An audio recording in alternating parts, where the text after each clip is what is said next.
Hi everyone, Pete from PE Teach Pete here. Currently sat outside Farnham Hospital. Have got my COVID vaccine.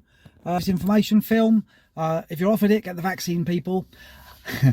So today's 5-a-day revision questions. Let's focus on movement analysis.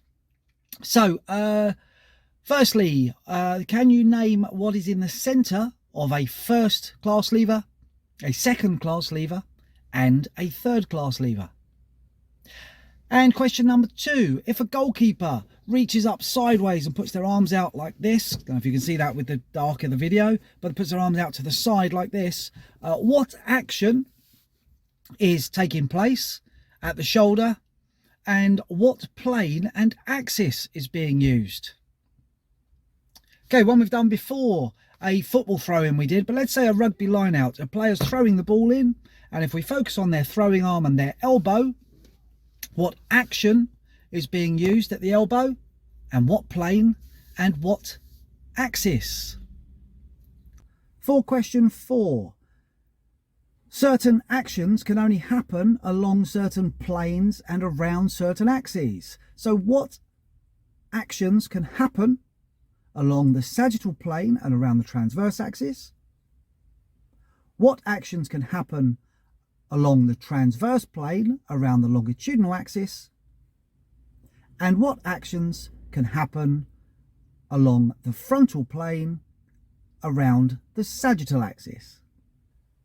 And finally, question 5, can you give a sporting example of a first class lever, a second class lever, and a third class lever? So question 1 was, can you name what's in the centre of a first class, a second class, and a third class lever? Well, we remember FLE 1, 2, 3. So a first class lever has the fulcrum in the middle, a second class lever has the load, and a third class lever has the effort. Question 2 related to a goalkeeper lifting their arm out sideways to save a ball. So that action at the shoulder is abduction, abducting away from the body, and excuse me, and that is in the frontal plane around the sagittal axis. Question 2 related to a rugby player throwing in a ball at the line out, their throwing arm and their elbow. So that would be extension of the elbow, and extension happens in the sagittal plane around the transverse axis. And question 4 related to the different planes and axes. So firstly, I think we said the sagittal plane and transverse axes. Now that happens every time we do flexion or extension. It is along the sagittal plane and around the transverse axes. The second one was the transverse plane and longitudinal axes. Now the only action that can happen along that plane and around that axis is rotation.